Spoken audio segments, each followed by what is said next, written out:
I was struggling with the YouTube. He doesn't seem to want to work tonight, so unfortunately, we will not be on YouTube. We will only be here on Facebook on this Thursday evening on coffee time with the Word of God. So we're just going to give a few people the opportunity to climb on before we're really going to jump into the Word and jump into what we want to share with you tonight. And we trust that it will bless you and that it will give you more insight into the plan and the purpose of God and all the things that has to do with that. I'm so glad to see that there are already some people joining us for this live session with Coffee Time and the Word of God. We're going to do this every Thursday. I know last Thursday we couldn't do it, but this we will try to do every Thursday at 8:30. We will be live, and we will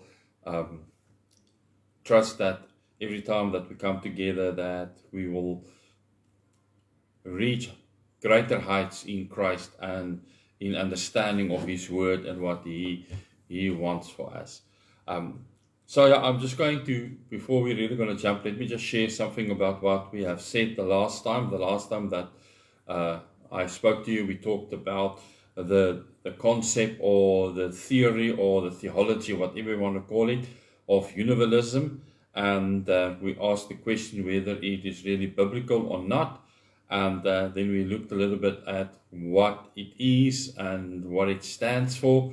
And if you can remember, we said that they say that universalism as a theology, or let's call it a theology that say that Christ died for every person, and because He died for every person, that everybody is already saved, everybody is already reconciled with God, and there's no condemnation, there's no justice, there's no eternal judgment and stuff and things like that. And I've said to you that with a lot of the things of what universalism say and stand for, I do agree with. But there are one or two that I don't agree with. But we're not going to discuss that today. What I want to do today, if God will help me, what I want to do today, I want to talk today about the two concepts that is standing against each other. The one is called limited atonement, and the other one is called universal atonement. And we're just going to look at these two concepts, and we're going to look at how they were formed and what the biblical foundations they have. And then you need to make up your own mind on your own conclusion. I'm not here to per se give you a conclusion. I want you to reach your own conclusion with the help of the Holy Spirit, and that the Holy Spirit will guide you and lead you. So let's jump in and we're going to start talking about what is known as limited atonement.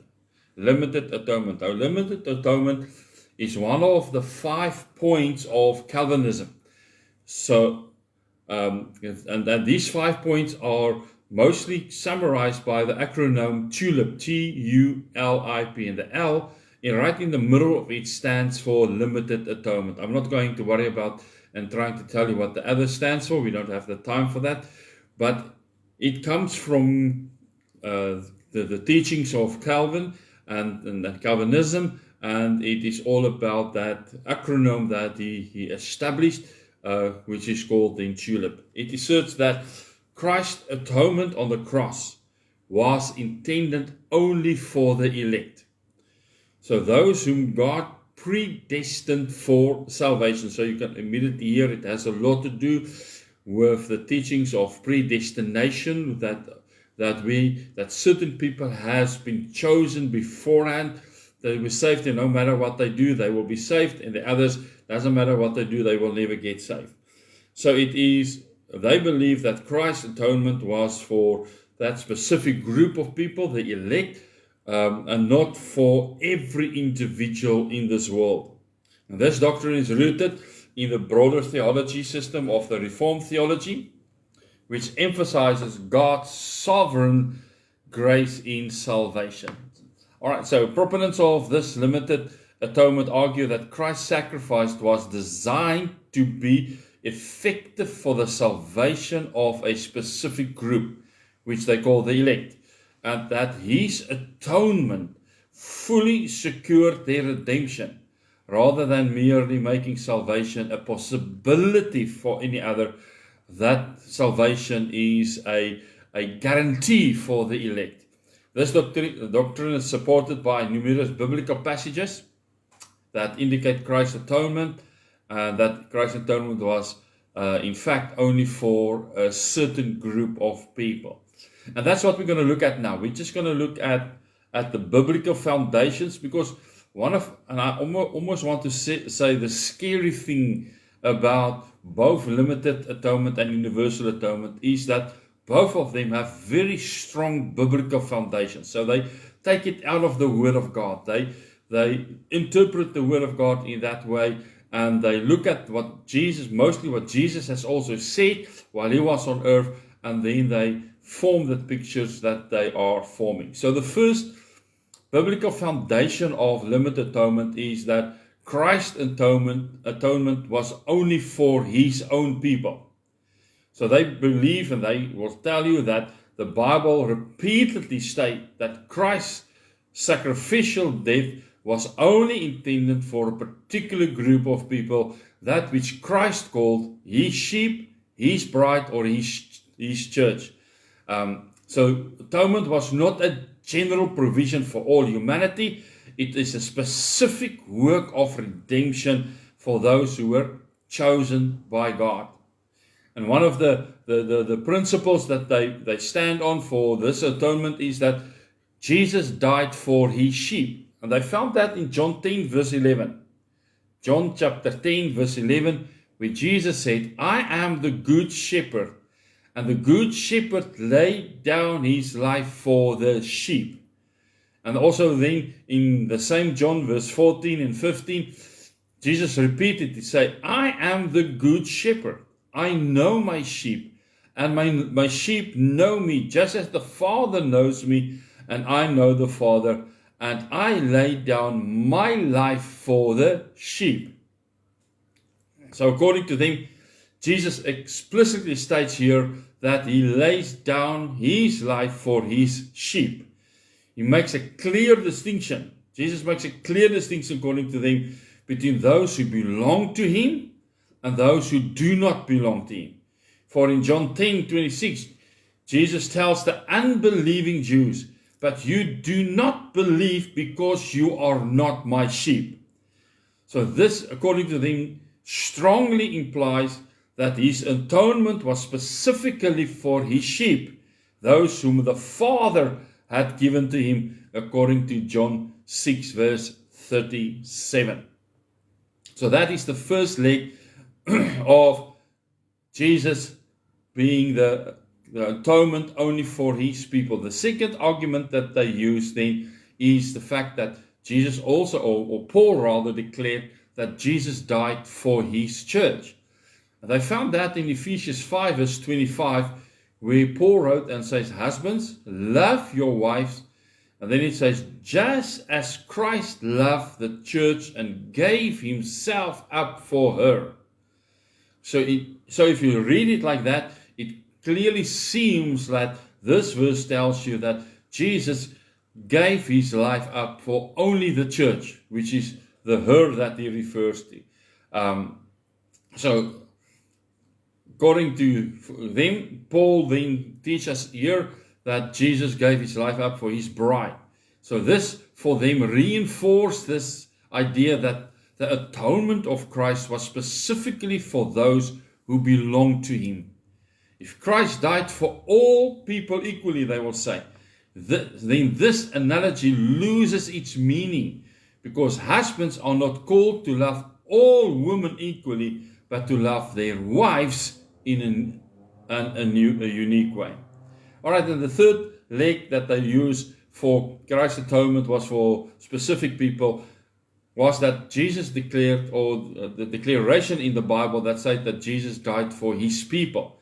And that we found in Matthew 1 verse 21, where the angel came and met up with Mary and told Mary that she will bear a son. And then he said, and you shall call his name Jesus, And then these words that they use, for he will save his people from their sins.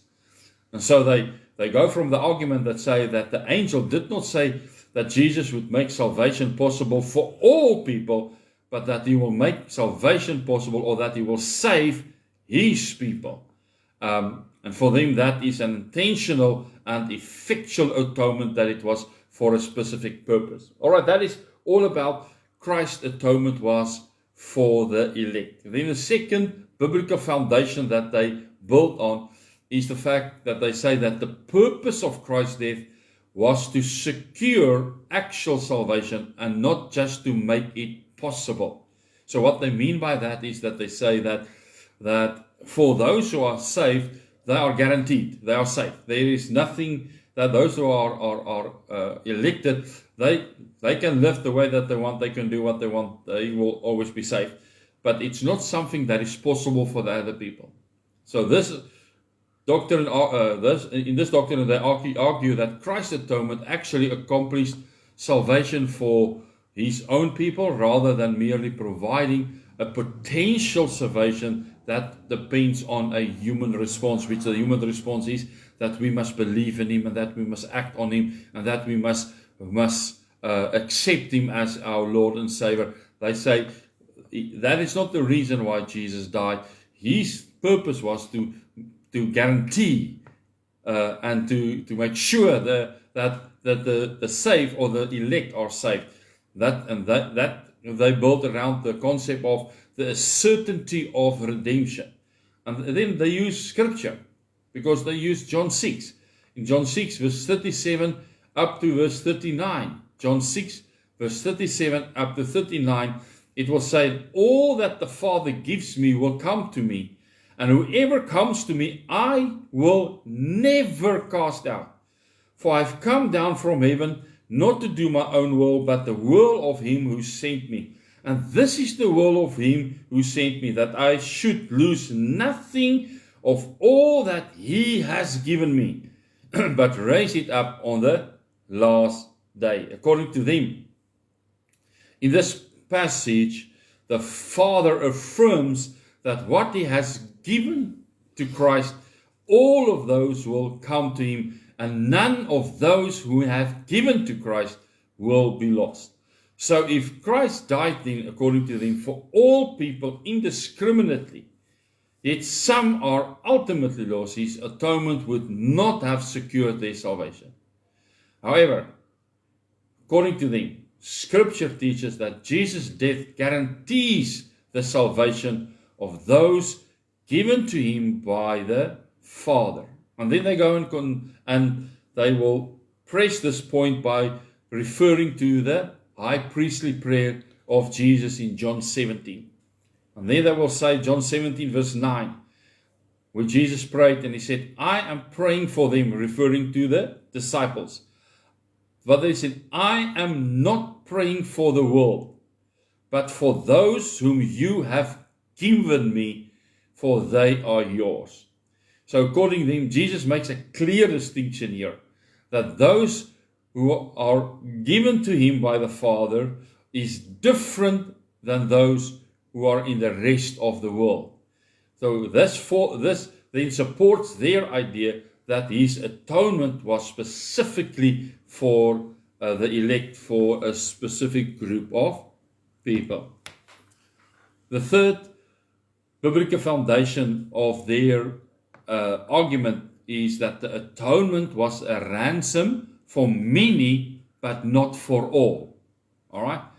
It was a ransom for many, but not for all. And there are several passages that indicate that Christ's death was for many, rather than for every individual without exception. And then they start using Matthew 20, verse 28, where it say that the Son of Man came not to be served, but to serve. Matthew 20, verse 28. Matthew 20, verse 28. The Son of Man came not to be served, but to serve. And then it says, and to give his life as a ransom for many. So according to their argument, if Jesus then gave his life for everybody, it would not have said there for many, it would have said for all. Then they also use Matthew 26 verse 28, which says that this is my blood of the covenant, which is poured out for many for the forgiveness of sins. Again, the argument is that if the blood of the covenant was poured out for everybody, Jesus would have said it was poured out for everyone for the forgiveness of sins. But he does not say it like that. According to them, he only say it is for many. And then they also use an Old Testament scripture, Isaiah 53, verse 11 to 14, Isaiah 53, which is all about the crucifixion of Jesus, verse 11, verse 12, where it says, by his knowledge shall the righteous one, my servant, make many to be accounted righteous, and he shall bear their iniquities. He bore the sin of many and makes intercession for the transgressors. So again, the use of the word many, according to them, suggests that Christ's atonement was just for a specific group of people and not universal for everybody. So please don't get me wrong. The fact that I am telling this to you, sharing this, does not say that I believe in that. I'm just telling you what they believe in. All right? I'm not trying to say this is what we believe in. In fact, I can emphatically say I do not believe in limited atonement. I do not believe that Christ has only died for a specific group of people, because that means that if you are not one of the chosen, you can be hungry for God. You can be as much intimate with God as you can be, but you can never be saved. All right. So I'm not saying that this is my view. I'm just explaining the view of limited atonement. So let's go over to the next argument, which is universal atonement. So the universal, the doctrine of universal atonement, on the other hand, asserts that Jesus Christ died for the sin of all people, not just for the sin of specific group of individuals, but for all people.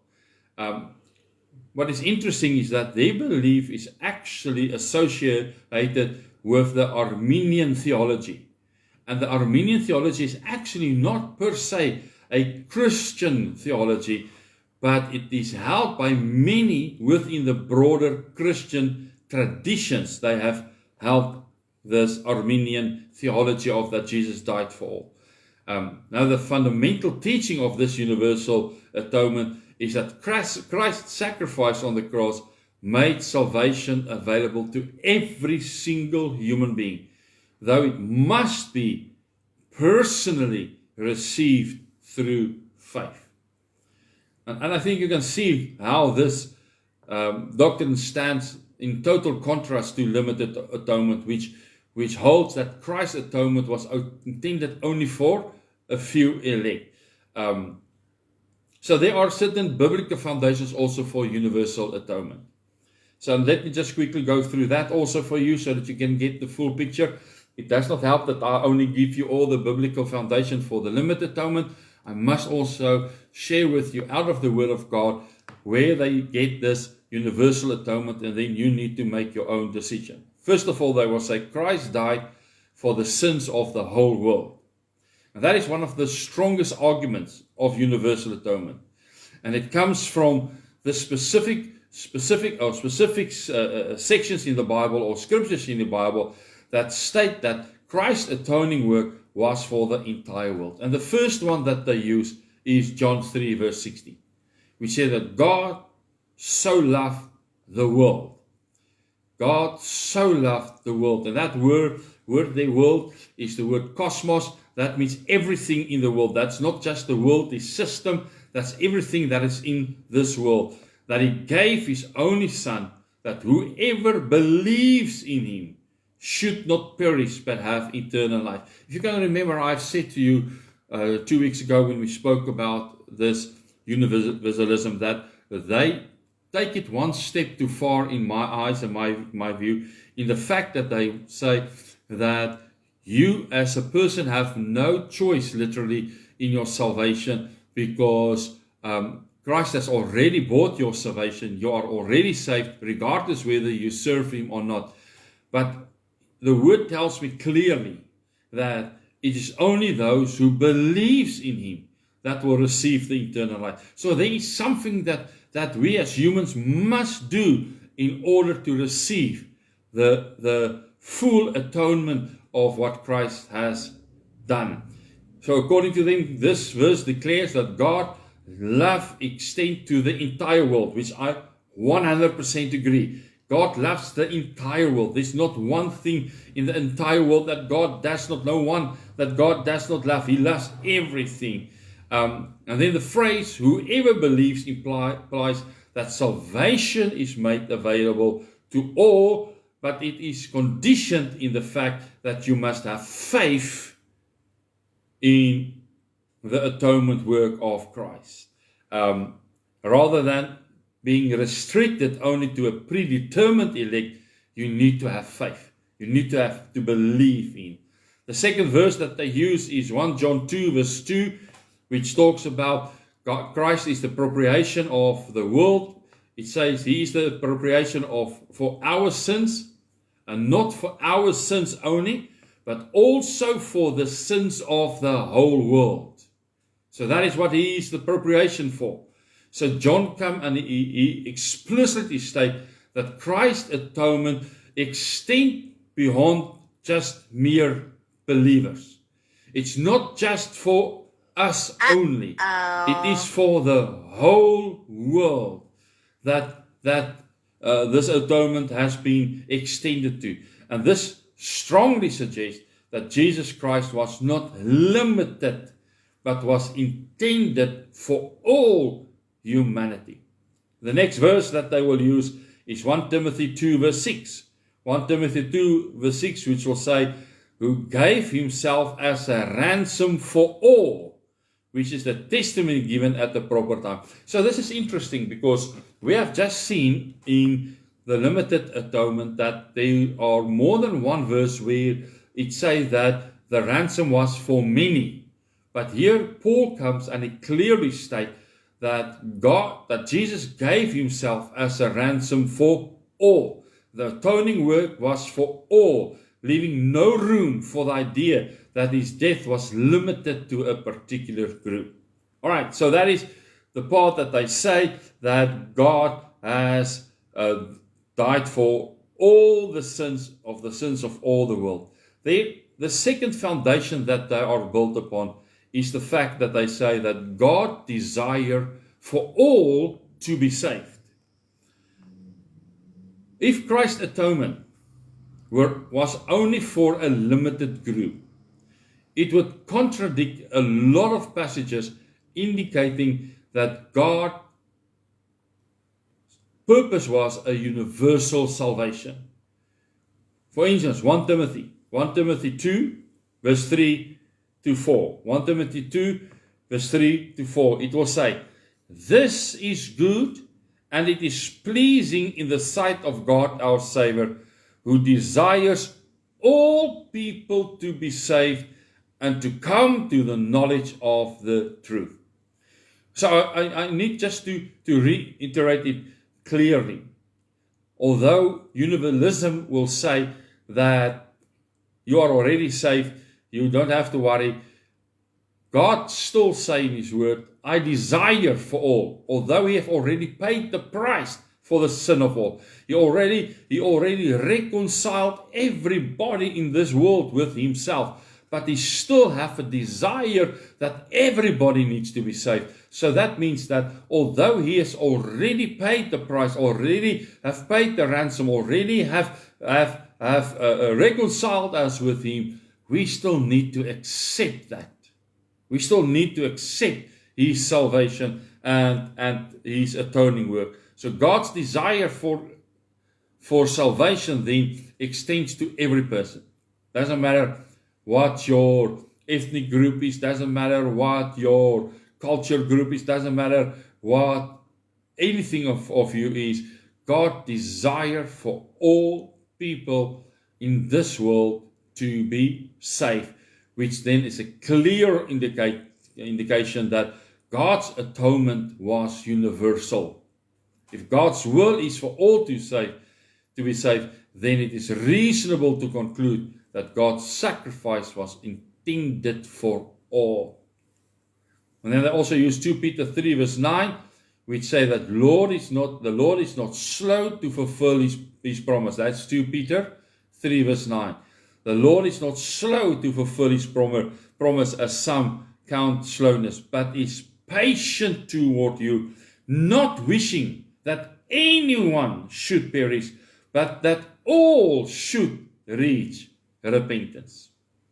So this further confirms that God's have had a universal desire for salvation. He does not want anyone to perish. He is not there for just a specific group of people. It is there for everyone, and his atonement then is available to every single person. The third foundation that they use is that Christ's death was for sinners, which includes all humanity. So the Bible repeatedly emphasized that Christ died for sinners. In fact, Paul wrote and he said, while we were still sinners, he died for us. So according to Romans 3 verse 23, all humans were sinners. And this strongly suggests that Christ's atonement applies to all. Why? Because Romans 3 verse 24 said that all those humans are sinners are then justified by the blood of the Lamb, justified by Christ's redemption. Romans 5 verse 18. It's another scripture that they use. Therefore, as one trespass led to the condemnation of all men, so one act of righteousness leads to justification and life for all men. So Paul comes here and he draws a parallel between Adam's sin that affecting the whole of human race and Christ's righteous act of salvation or justification that then also affects all people in the human race. If Adam's sin then affected all of humanity, that means that Christ's atonement must then also be universally available. Hebrews 2 verse 9. Hebrews 2 verse 9. I say, but we see him who for a little while was made lower than the angels, namely Jesus, crowned with glory and honor because of the suffering of death. Now listen, so that by the grace of God he might taste death for everyone. I hope you get excited to hear that when he died for everyone. Even those people that you know, that you dearly love, that maybe is not serving the Lord at this stage. Jesus has already died for them. You see, that is what is called the good news. The good news is not you are condemned, you're going to hell and all of those things. The good news is he has already forgiven your sin. He's already reconciled you with him. He has already died in your place so that you can live. So Jesus died for everyone. Again, it reinforced the concept of universal atonement. And then the last point that I want to make under universal atonement and the biblical foundation is point number 4. They will refer to the Great Commission and the global call to salvation. Jesus' command was to preach the gospel to all nations. And that implies that his atonement is not restricted to a particular group, because if it was restricted to a particular group, Jesus would have said, go and preach the gospel, go make disciples of this specific people. But he didn't say that. In Matthew 28:19, he said, go and make disciples of all nations. So Christ's atonement was not limited. Not limited. Because again, if it was limited, then there's no need to go out and make disciples of all nations. No need. Because it is a futile exercise. So what I want to do now quickly, I say I do still have some time. I just want again to look at the main differences between the two arguments. The main differences between the two arguments. So on the one side, the doctrine of limited atonement and universal atonement represent two distinct views within Christian theology. And what is sad, if I can call it sad, what is sad is it is actually these two theologies, these two arguments that have caused the most rips in the church world, because people will hold on to limited atonement and they will break away from the rest and the other, and then they don't want to have to do anything with each other, and it is breaking apart and tearing apart the body of Christ, because people do not understand the word of God, they do not understand the heart of God, they do not understand the purpose of God, and because of these two arguments, this is the reason why we have a Reformed church and we have the Pentecostal churches, and we have the Anglicans and the Roman Catholics, and because of limited atonement and universal atonement. So it is a sad day, if I can call it a sad day, to realize that just by misinterpreting the word or misunderstanding what Jesus has said can really tear the body of Christ so apart that they are not a one-member body anymore, but they are torn apart, and everyone is trying to find their own feet on their own way. All right, limited atonement is also sometimes called particular redemption. As we said, it is associated with Calvinism, and it teaches that Christ died specifically for the elect. Those people who Christ beforehand predestined to be saved. That's why in Afrikaans we talk about the uitverkiesingsleer. That's where that is. In English it is the law of predestination, that you have been chosen beforehand, even before you were born, even before you exist. God has already chosen who is going to be saved. So whenever a baby is born, then they have no choice. If it's up to God to decide whether they are part of the saved group or not part of the saved group. So according to the limited atonement, we've seen that Jesus' atonement work was designed to guarantee salvation to a specific group of people and not to make salvation available to everybody. Universal atonement, we have seen, and I'm not going to spend too much time on that, is often associated with Arminianism, and that holds that Christ's atonement was made for all people without exception. So if we have to look at the differences, I'm just going to share a few of the differences in detail. And the first one is all about the scope of Christ's atonement. The scope of Christ's atonement. So that is one of the primary differences between these doctrines, is the question, for whom did Christ die? For whom did Christ die?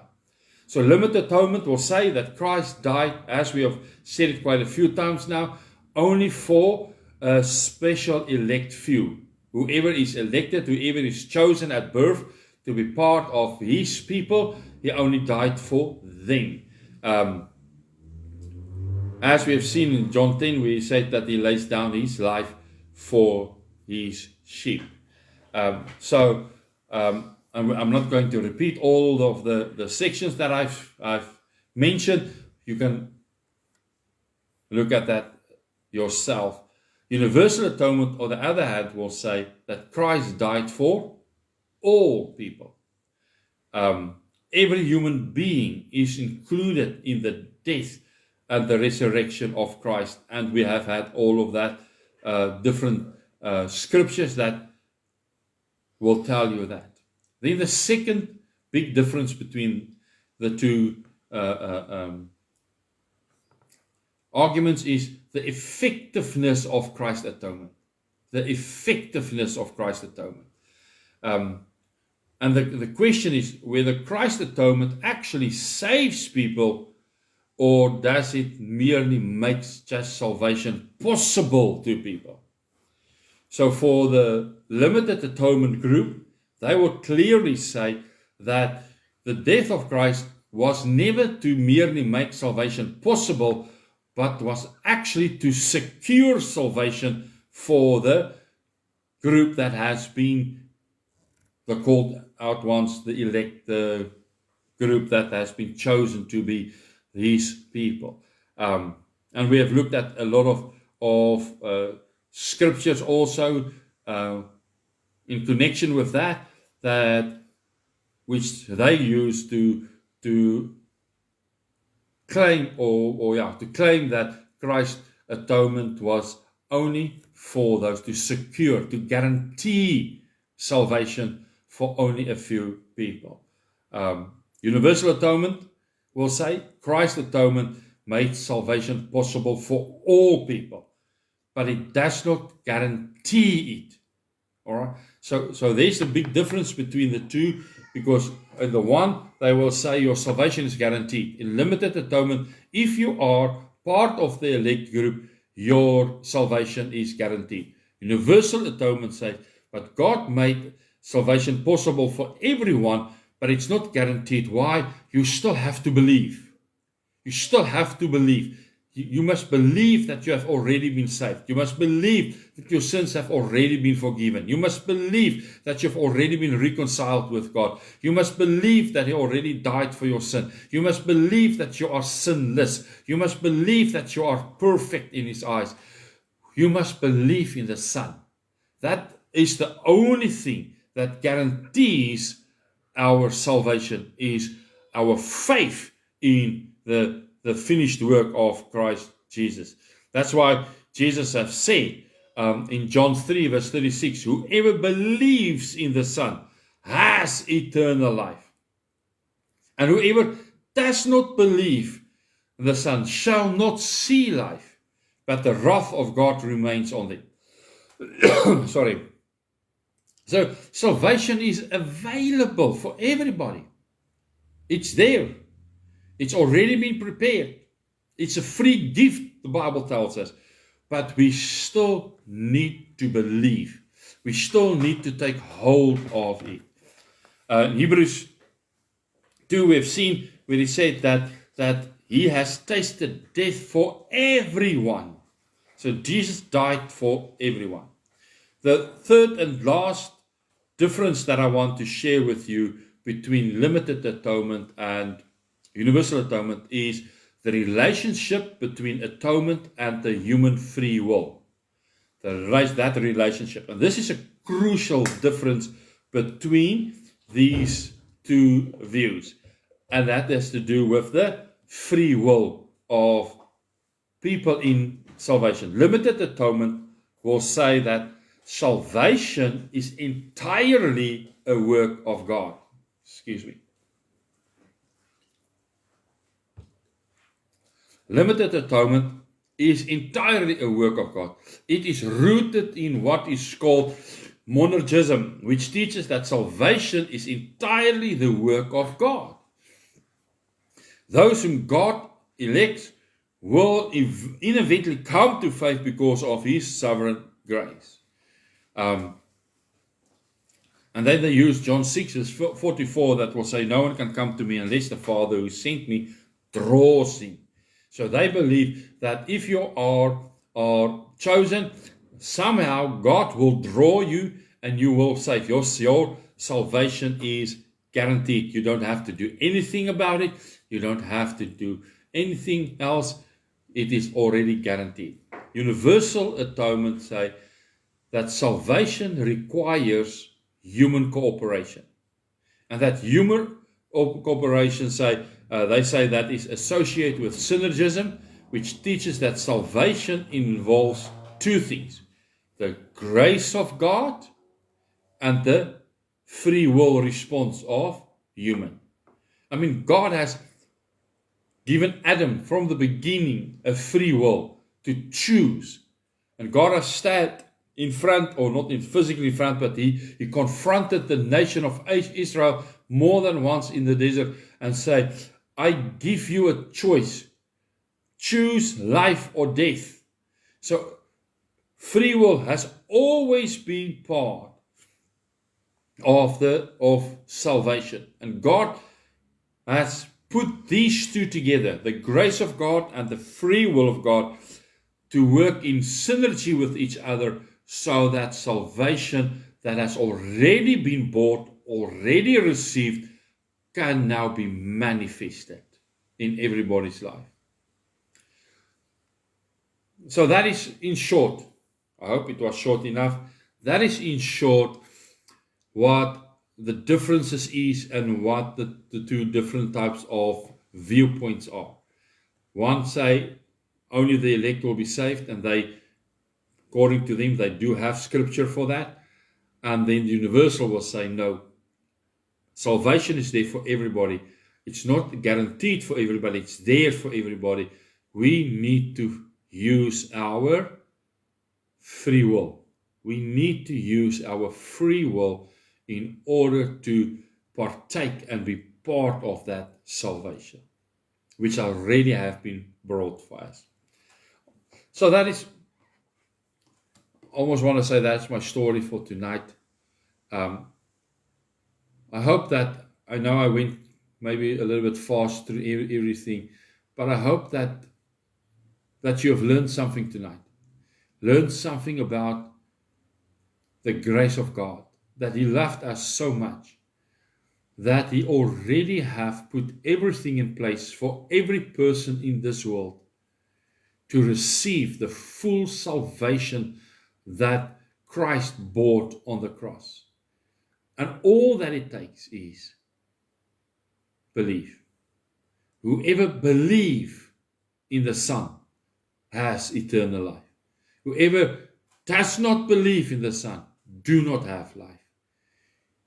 You see, I'm going to make a profound statement, and then I'm going to close before anybody can comment on that. No, I will not do that. I've said this in our congregation also, quite in our household of faith, a few times, that sin is not a problem in this world anymore. Not for God. It's not a problem, because God has already taken care of sin. 2,000 years ago on the cross, when Jesus cried, "It is done," sin was taken care of. And sin is not a problem for God. Sin is a problem for us because we do not understand the fullness of the cross. We don't understand the fullness of the work that is done, of the finished work. Then sin becomes a problem for us, but it's never a problem for God.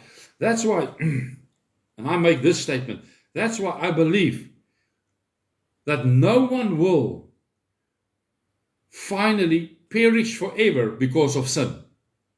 They will finally perish forever because they did not accept Jesus Christ. They did not believe Jesus. They do not have the Son. Because that's what my Bible teaches me. I must have the Son to have eternal life. So, doesn't matter who you are, doesn't matter where your life has taken you, doesn't matter how far you feel you have fallen from grace. Doesn't matter. God has already paid the price for everything that you have done, everything that you did today, and everything that you're going to do tomorrow and the next week. Already paid the price for that. That does not mean that we can carry on and living now lives. We still need to accept His redemptive work. We still need to accept Him as the Son of God. Believe in Him as the Son of God, so that we can become sons of God. So I know that is a mouthful, and I really appreciate everybody that was listening. I can't see whether there's any comments or something. Unfortunately, I would have loved to see what comments there were, and if anybody have asked a question or something. But you are more than welcome to ask questions in this session. When we speak on a Thursday, and we speak about a certain topic, and you have a question about it, you are more than welcome to put it in the comments, and hopefully my wife will see it, and she will tell me about it, or write it down for me, whatever, and then we will answer those questions. But because I really would love you participate in what we are sharing and what we are bringing to you. So thank you for everyone that jumped on. Thank you for everyone that listened to me. May you be blessed. May you have full favor, the full favor of God on your life. And next week on Thursday, God willing, we will be here again. And hopefully I will sort out the YouTube links and stuff so that we can also share this message on YouTube for people to see. God bless you. Have a wonderful evening. Sleep well. And it's long weekend, so I hope that you will lay in a little bit and sleep a little bit later than normal, and that you will just enjoy this holiday that we have received. God bless you. We love you. Until next time. Shalom.